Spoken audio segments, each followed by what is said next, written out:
الشيطان الرجيم بسم الله الرحمن الرحيم الحمد لله الذي دل على وجوب وجوده افتقار الممكنات وعلى قدرته وعلمه إحكام المصنوعات المتعالي عن مشابهة الجسمانيات المنزه بجلاله عن مناسبة الناقصات نحمده حمدا يملأ أقطار الأرض والسماوات والصلاة والسلام على نبيه صاحب الآيات والبينات سيدنا ومولانا أبي القاسم محمد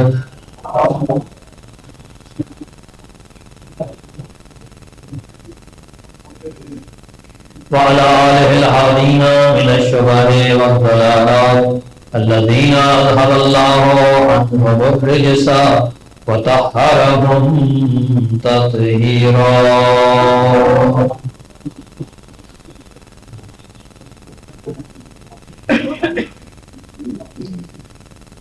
والرحمة على محبيهم ومواليهم واللعنة على أعدائهم من يوم عداوتهم إلى يوم الدين ومن يوم الدين إلى أبد الآبدين أما بعد فقد قال الله تعالى في كتابه المجيد وفرقانه الحميد بسم الله الرحمن الرحيم يا أيها الذين آمنوا كتب عليكم الصيام كما كتب على الذين من قبلكم لعلکم تتقون سلام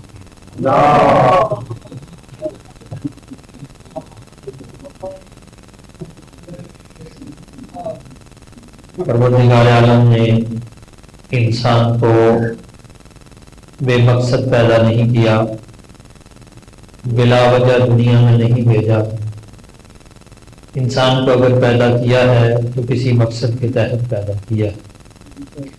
اب دیکھیے کہ دنیا میں کوئی بھی عاقل صاحب عقل ہستی ہو تو اس کے کام کا کوئی نہ کوئی مقصد ضرور ہوتا ہے۔ کوئی عقل مند بے مقصد کام نہیں کرتا، لغو کام نہیں کرتا، لہو انجام نہیں دیتا، بےہودہ کام نہیں کرتا۔ اگر عام عقل مند اس طرح ہے تو وہ جو خالق عقل ہے وہ تمام عقلاء کا خالق ہے۔ یہ کیسے ممکن ہے کہ اس نے اتنی بڑی کائنات بھی بنا دی ہو، پھر انسانوں کی اتنی بڑی تعداد خلق فرما دی ہو اور اس کا کوئی مقصد نہ ہو؟ یہ ممکن نہیں۔ اگر اس کا کوئی مقصد ہے تو پھر وہ کیا مقصد ہے؟ اس کی طرف بھی خود اس نے اشارہ فرمایا ما خلقت الجن والانس الا لیعبدون، میں نے جن و انس کو پیدا نہیں کیا مگر اپنی عبادت کے لیے۔ سوال یہ ہے کہ کیا یہ مقصد اعلیٰ ہے، آخری مقصد ہے جو یہاں پہ فرمایا ما خلقت الجن والانس الا لیعبدون، یہ اس سے بالا تر بھی کوئی مقصد ہے؟ تو قرآن مجید پہ جب ہم غور کرتے ہیں تو ایک اور مقام پر فرمایا کہ وَاعْبُدْ رَبَّكَ حَتَّى يَأْتِيَكَ الْيَقِينُ، عبادت کا بھی ایک مقصد ہے۔ فرمایا وَاعْبُدْ رَبَّكَ، اپنے رب کی عبادت کرو یہاں تک کہ یقین کے درجے پر پہنچو۔ اس کا مطلب یہ ہوا کہ انسانوں کو عبادت کے لیے جو خلق کرنا ہے یہ مقصد وسطیٰ ہے،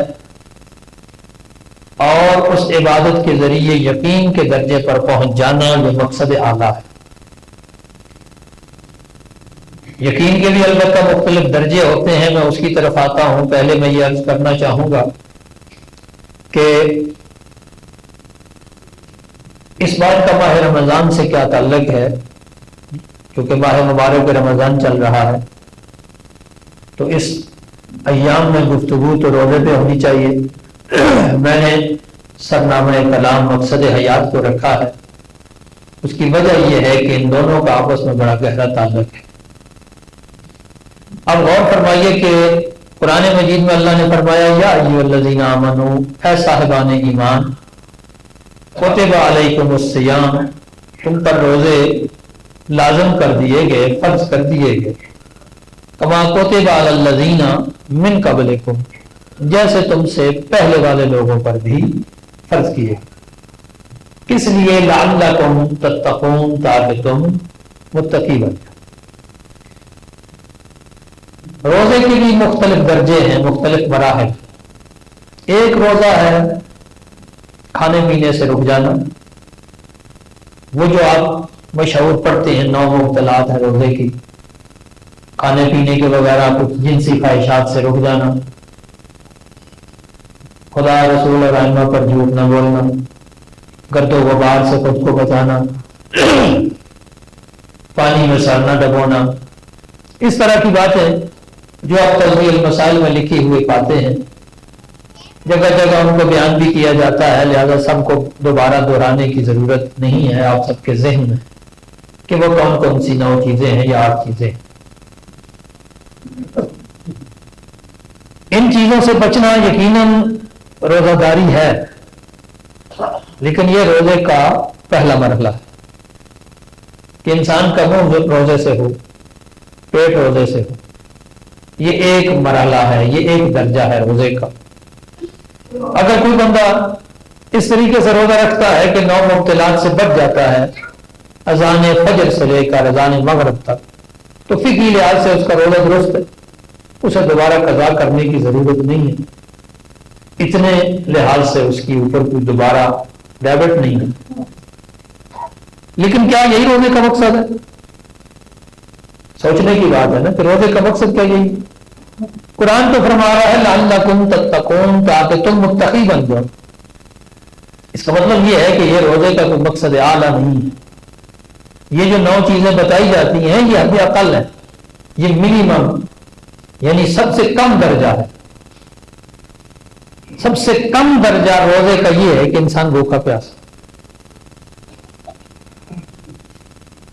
اس کے بعد جو اگلا درجہ ہے روزے کا کہ انسان بھوک پیاس کے ساتھ اپنے اعضاء و جوارح کو بھی روزہ رکھوائے۔ اعضاء و جوارح کو روزہ کیسے رکھوائے؟ مثلا زبان سے کسی کی غیبت نہ کرے، کسی کو گالی نہ دے، کسی کا حق نہ کھائے، کانوں سے غلط چیز نہ سنے، ہاتھوں سے کسی کو تکلیف نہ پہنچائے، پاؤں سے گناہ کی طرف چل کر نہ جائے۔ اعضاء و جوارح کا روزہ رکھنا، کیونکہ روایات میں ملتا ہے کہ سمع و بصر، کانوں کا اور آنکھوں کا بھی روزہ ہوتا ہے۔ تو یہ روزے کا دوسرا مرحلہ ہے، یا دوسرا درجہ کیا ہے؟ پہلا درجہ کیا ہے کہ انسان 9 مبطلات سے چیزوں سے پرہیز کرے۔ دوسرا درجہ یہ ہے کہ انسان کے اعضاء و جوارح بھی روزے سے، اس کے اعضاء میں کوئی ایسا کام انسان اپنے اعضاء کی مدد سے نہ کرے جس کو اللہ تعالیٰ نے حرام کرا۔ محرمات الہیہ سے بچنا یہ روزے کا دوسرا مرحلہ ہے۔ اور ہم دیکھتے ہیں کہ بعض روایات میں ملتا ہے کچھ لوگوں کو، وہ واقعات ملتے ہیں کہ ایک مرتبہ پیغمبر اکرم نے کسی کو دیکھا، کسی خاتون کو غالباً دیکھا غیبت کرتے ہوئے، تو کہا کھانا لے اور اس کے سامنے رکھ دو۔ اس نے کہا یا رسول اللہ میں تو روزے سے ہوں۔ نے کہا کیسا روزہ ہے تیرا کہ منہ تو بند کیا ہوا ہے، کھانے پینے سے بند کیا ہوا ہے، لیکن زبان کو آزاد چھوڑا ہوا۔ زبان کے گناہ بھی بڑے خطرناک ہوتے ہیں، اور جہاں انسان کے لیے عمل کی آزادی رک جاتی ہے وہاں زبان کے گناہ زیادہ ہوتے ہیں۔ بہت سارے مقامات پر عمل کی آزادی نہیں ہوتی نا، پتہ ہوتا ہے بھائی کسی کے ساتھ لڑائی کریں گے نا تو ہو سکتا ہے پولیس پکڑ کر لے جائے، تھانے کچہری تک معاملہ چلا جائے گا، تو پھر انسان کیا کرتا ہے؟ آگ نہیں اٹھاتا، زبان سے سارا کام لے لیتا ہے۔ تو زبان جو ہے وہ بڑی خطرناک چیز ہے اس لحاظ سے، ایک نعمت بھی ہے، زبان نعمت بھی ہے کہ زبان کے بغیر تو انسان کچھ بھی نہیں۔ انسان کی انسانیت ظاہر ہے پتہ چلتی ہے اسی ذریعے سے کہ وہ کچھ اپنی بات کا اظہار کرے گا زبان کے ذریعے سے، لیکن جب وہ اسی زبان سے دوسرے کام شروع کر دے، گناہ شروع کر دے، غیبت، تہمت، افتراء، یا اسی زبان سے وہ ظالموں کی مدح سرائی شروع کر دے، فاسقوں کی مدح سرائی شروع کر دے، یہ بھی تو گناہ ہے نا، صرف غیبت گناہ نہیں ہے، ظالم کی مدح کرنا، ظالم کی تعریف کرنا یہ بھی گناہ ہے، زبان کا گناہ ہے۔ یہ زبان اللہ نے دی ہے کہ مظلوم کے حق میں بولے، اگر ظالم کے حق میں بول رہی ہے زبان تو پھر وہ زبان گناہ کر رہی ہے، اللہ کی نافرمانی کر رہی ہے۔ اچھا یہی صورت حال باقی اعضاء کی بھی، کانوں کی ہے، آنکھوں کی ہے کہ آنکھیں کدھر ہوں، کان کس چیز کی طرف متوجہ ہوں، گناہ کی چیزیں کان سے سنیں یا وہ چیزیں سنیں جو اس کو خدا کی طرف متوجہ کریں، جو اس کو خدا سے کنیکشن بنائیں۔ قرآن مجید نے کیا فرمایا؟ الذین یستمعون القول فیتبعون احسنہ، یہ بات سنتے تو ہیں لیکن اچھی بات کی پیروی کرتے ہیں، تو اچھی بات سنیں گے تو اچھی بات کی پیروی کریں گے، تو کانوں سے اچھی باتیں انسان سنے، اور سب سے بہتر یہ ہے کہ ان کانوں سے انسان کیا کرے؟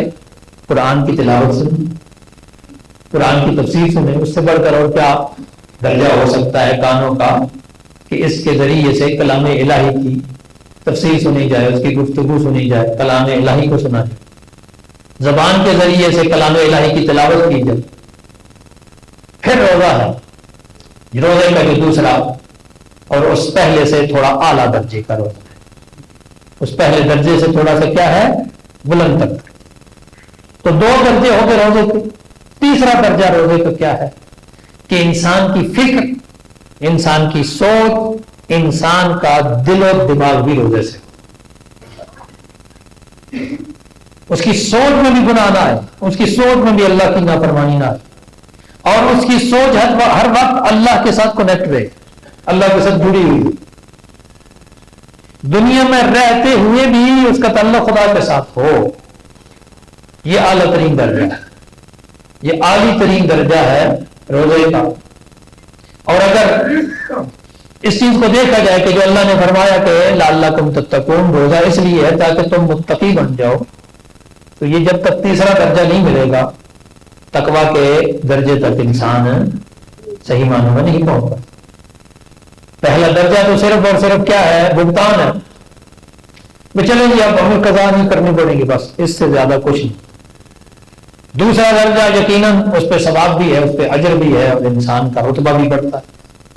اور تیسرا درجہ جو ہے وہ اعلیٰ ترین درجہ کہ انسان کی سوچ، انسان کی فکر کیا ہو، وہ ساری کی ساری اللہ کی حکمت کے ساتھ مربوط ہو، اللہ کے ساتھ مربوط ہو، اس کا کنیکشن۔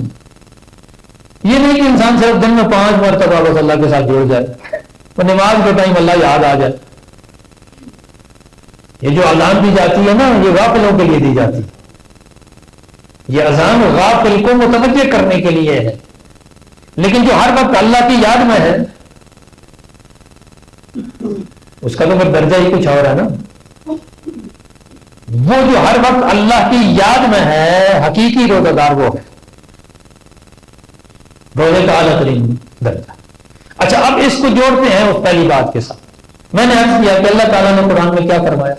ما خلقت الجن والانس الا لیعبدون، ہم نے جن و انس کو عبادت کے لیے کہا، لیکن پھر اللہ نے فرمایا وَاعْبُدْ رَبَّكَ حَتَّى يَأْتِيَكَ الْيَقِينُ، تم عبادت کرو رب کی یہاں تک کہ یقین کے درجے پر پہنچ۔ اس یقین کو معمولی نہ سمجھی، اور اس یقین کا ایک عامیانہ اصطلاح ہے۔ عامیانہ زبان میں کیا ہوتا ہے؟ فوراً ذرا سی بات کی ہے، ٹھیک ہے جی کسی نے بات کی، یقین آ گئی آپ، اور ایک اس کا فلسفیانہ معنی ہے کہ دلیل کے ساتھ کسی چیز پہ یقین آ جائے، دلیل حاصل کر لی، یقین آ گیا، یقین مدلل جسے کہتے ہیں۔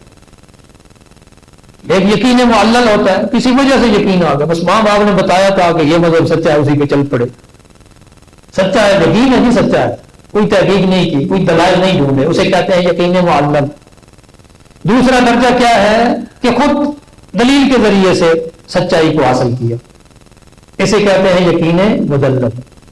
اس سے بالاتر ایک درجہ ہے، اور وہ درجہ ہے کسی چیز کو دیکھ کر یقین کر۔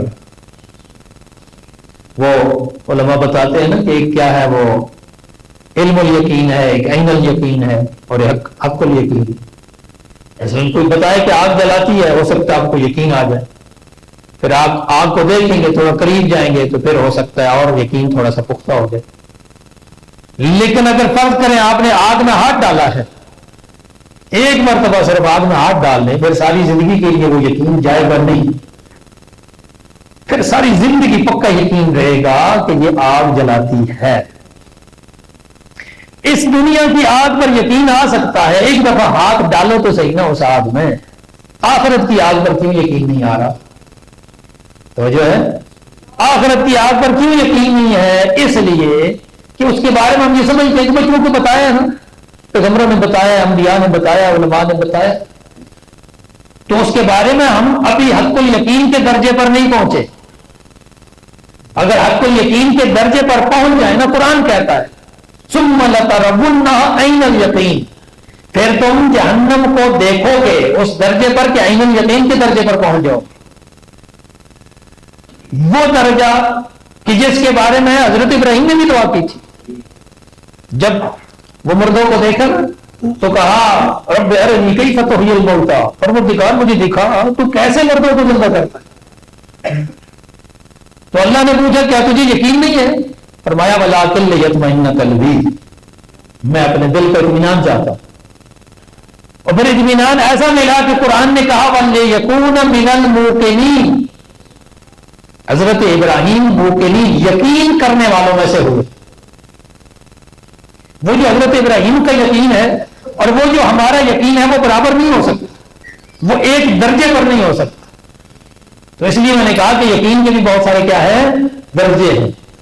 تو جتنا انسان آگے بڑھتا چلا جائے گا اتنا ہی اس کا یقین کیا ہوتا جائے گا، بڑھے گا، یقین کے اگلے درجے پر آئے گا۔ اچھا، اس یقین کے حصول کے لیے روزے کا کیا کردار ہے؟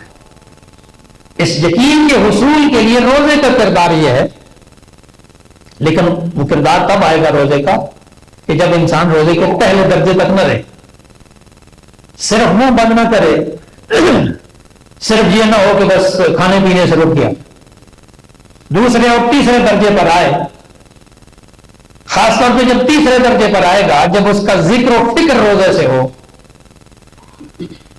اچھا، یہ کیوں ہوتا ہے؟ ایسا کیا ہوتا ہے؟ روزے کے اندر خاص بات کیا ہے؟ دیکھیے، انسان جو ہے نا اس کی ایک جہت روحانی ہے، عقلی ہے، اور ایک جہت جسمانی ہے۔ ہم اس جسم کے ذریعے سے چلتے پھرتے ہیں، کھاتے پیتے ہیں، اٹھتے بیٹھتے ہیں، باتیں کرتے ہیں، گفتگو کرتے ہیں، سارا تو اس جسمانی اعضاء کے ذریعے سے ہو رہا ہے۔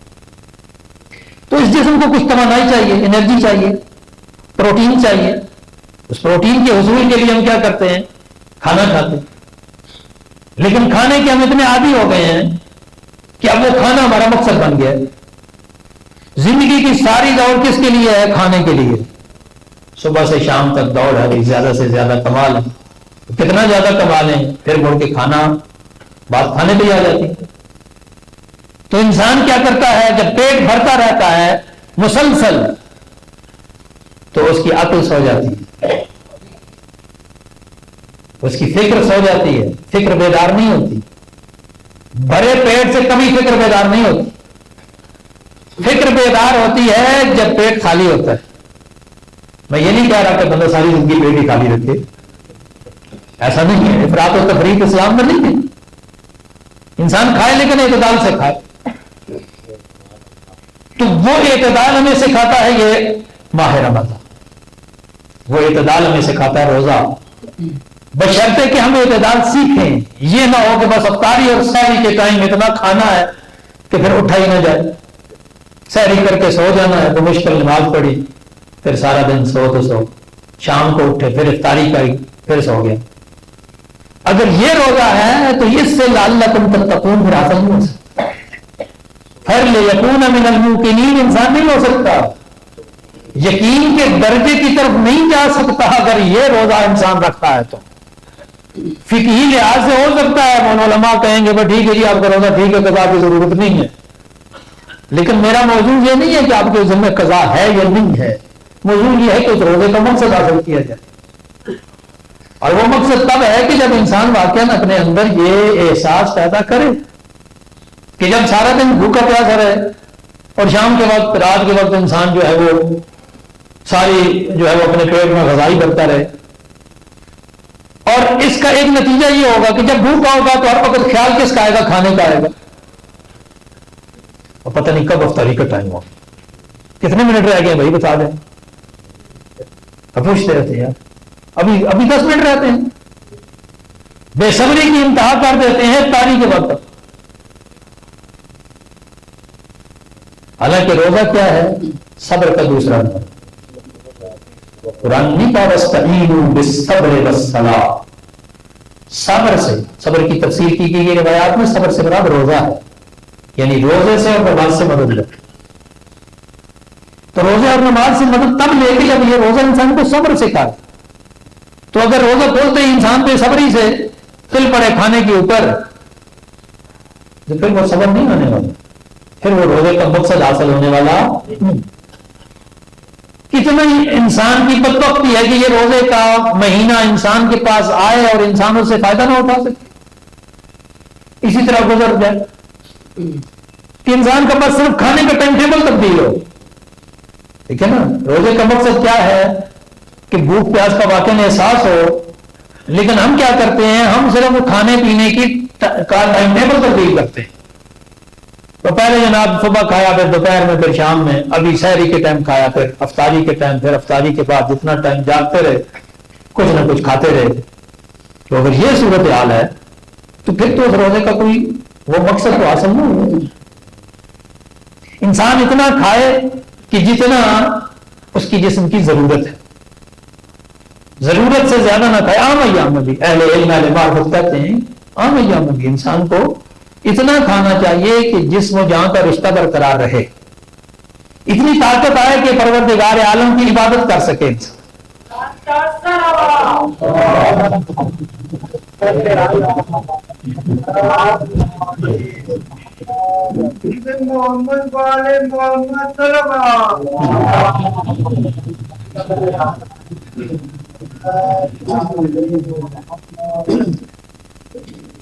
تو اگر انسان اس طریقے سے اپنے آپ کو بھوک اور پیاس کا عادی کرتا ہے نا تو یقیناً پھر اس کی روح بیدار ہوتی ہے، اس کی فکر بیدار ہوتی ہے، اس کی عقل بیدار ہوتی ہے. اور جب انسان کی عقل بیدار ہوتی ہے تو پھر انسان معرفت کی طرف متوجہ ہوتا ہے. تو یہ روزہ اس لیے اہم ہے کیونکہ یہ انسان کو جسمانی اور مادی چیزوں سے ہٹا کر روحانی چیزوں کی طرف متوجہ کرتا ہے. یہ انسان کے جسم کو نیچے لے جاتا ہے اور روح کو بلند کرتا ہے، روح کو بیدار کرتا ہے، فکر کو بیدار کرتا ہے، عقل کو بیدار کرتا ہے. تو جب فکر اور عقل بیدار ہو جائے گی تو پھر انسان پروردگار کی معرفت کی طرف آئے گا تو نہیں آئے گا. اب یہاں سے پتہ چلتا ہے کہ روزہ وہ عبادت ہے جو جسمانی عبادت بھی ہے اور روحانی عبادت بھی ہے. جسمانی عبادت اس لیے ہے کہ جب روزہ رکھا ہوا ہے، جسم نے روزہ رکھا ہوا ہے تو عبادت تو ہے ہی ہے نا، جسمانی عبادت بھی ہے. لیکن روحانی تب ہے کہ جب انسان روزے کے اس تیسرے درجے تک پہنچ جائے، جب اس کا ذکر و فکر جو ہے وہ روزے سے ہو، جب اس کا ذکر و فکر کیا ہے پروردگار عالم کی طرف کیا ہوگا کنیکٹ ہو. تو اس لحاظ سے جو زندگی کا مقصد ہے، تخلیق کا مقصد ہے، پروردگار نے جو بتایا ہے کہ وَاعْبُدْ رَبَّكَ حَتَّىٰ يَأْتِيَكَ الْيَقِينُ، اور اس سے پہلے بتایا کہ مَا خَلَقْتُ الْجِنَّ وَالْإِنسَ إِلَّا لِيَعْبُدُونِ، کہ ہم نے جنوں اور انسانوں کو عبادت کے لیے پیدا کیا. تو اگر وہ عبادت جسمانی ہے تو روزے سے بڑی کوئی جسمانی عبادت نہیں ہے، اور اگر وہ عبادت روحانی ہے تو روزے سے بڑھ کر کوئی اور پھر عبادت روحانی بھی نہیں. اور پھر اگلا جو مقصد اعلیٰ ہے کہ وَاعْبُدْ رَبَّكَ حَتَّىٰ يَأْتِيَكَ الْيَقِينُ، عبادت بھی اس لیے کرو کہ تاکہ اللہ کا یقین حاصل ہو جائے، تاکہ یقین کے درجے پر پہنچ جاؤ. تو جب انسان مادی دنیا سے غافل ہوگا، مادی دنیا کو کچھ عرصے کے لیے چھوڑے گا، کچھ ٹائم کے لیے چھوڑے گا، مادی خواہشات پر پابندی لگائے گا، مادی خواہشات کو کنٹرول کرے گا، تو یقین اس کی روح بیدار ہوگی، اس کی عقل بیدار ہوگی، پھر وہ معرفت کی طرف آئے گا اور اس مقصد اعلیٰ کو حاصل کرے گا جو پروردگار نے کہا کہ تم اللہ کی عبادت کرو تاکہ یقین کے درجے پر پہنچو. تو اس لحاظ سے آپ دیکھیں کہ روزہ ہماری مقصد تخلیق سے جڑا ہوا کہ روزہ کتنا اہمیت رکھتا ہے. یہ ہمارے تخلیق کا مقصد یاد دلاتا ہے اور تخلیق کے مقصد کو پورا کرنے میں ہماری مدد کرتا ہے. پروردگار عالم سے یہ دعا ہے کہ پروردگار عالم ہمیں صحیح معنوں میں روزہ دار بننے کی توفیق عطا فرمائے۔ آخر میں نے ایک بات صرف کہنی، دیکھیے آئے روز ہمارے سانحات ہو رہے ہیں ہمارے شیعہ مکتب فکر کے ساتھ۔ ویسے تو پاکستان میں ہر کوئی بھی مکتب فکر محفوظ نہیں ہے، لیکن سب سے زیادہ نشانہ ہر دفعہ اہل تشیع بنتے ہیں۔ ہمارے مساجد، ہماری امام بارگاہیں، ہمارے ادارے محفوظ نہیں، تو کب تک ہم حکومت کی طرف دیکھتے ہیں؟ جب بھی ہوتا ہے ہم کہتے ہیں کہ حکومت ہمیں تحفظ فراہم کرے، حکومت ہمیں تحفظ فراہم کرے۔ احتجاج کرنا ہمارا حق ہے، کرنا بھی چاہیے، حکومت کی یہ ڈیوٹی ہے، ذمہ داری ہے، وہ ٹیکس لیتے ہیں، تو اگر جان کی حفاظت بھی کر سکتے تو وہ ٹیکس کس بات کا لے رہے ہیں؟ لیکن یہاں ہمیں خود بھی تو سوچنا چاہیے کہ کچھ ہماری اپنی ذمہ داری بھی ہے یا نہیں۔ پروردگار نے جان کی حفاظت لازم قرار دی ہے یا نہیں قرار دی؟ یہاں تک فرمایا کہ من قتل نفسا فکأنما قتل الناس جميعا ومن احیا نفسا فکأنما احیا الناس جميعا، جس نے ایک نفس کو زندہ کیا اس نے گویا ساری انسانیت کو زندہ کر دیا۔ تو ان مساجد اور امام بارگاہوں کی حفاظت کرنا کیا یہ نفس کی حیات نہیں ہے؟ کیا یہ زندگی کا سبب نہیں ہے؟ تو چھوڑ دیجیے اب حکومت کی طرف دیکھنا، اپنی حفاظت خود کیجیے، خواب غفلت سے جاگ جائیے۔ جب کوئی واقعہ ہوتا ہے تو کچھ عرصے بعد پھر ہم بڑے بیدار ہوتے ہیں، متوجہ ہوتے ہیں، ہر طرف پہرے لگائے ہوئے، اور پھر دشمن بھی چھپ جاتا ہے کہ اب یہ بیدار ہے۔ پھر جب ہم غافل ہو جاتے ہیں نا، پھر دشمن حملہ کرتے ہیں۔ تو اس کے لیے بیدار رہنے کی ضرورت ہے، ہمیشہ متوجہ رہنے کی ضرورت ہے۔ اپنی حفاظت کا خود انتظام کیجیے، اپنی مساجد، اپنی امام بارگاہوں کی تحفظ اور سیکیورٹی کا انتظام شیعہ قوم کو اب خود کرنا پڑے گا، اور جب تک ہم خود حفاظت نہیں کریں گے، یقین مانیے کہ صحیح معنوں میں تحفظ حاصل ہونا بہت مشکل ہے۔ پروردگار عالم تمام ملت تشیع بلکہ تمام ملت پاکستان کی حفاظت فرمائے۔ السلام علیکم۔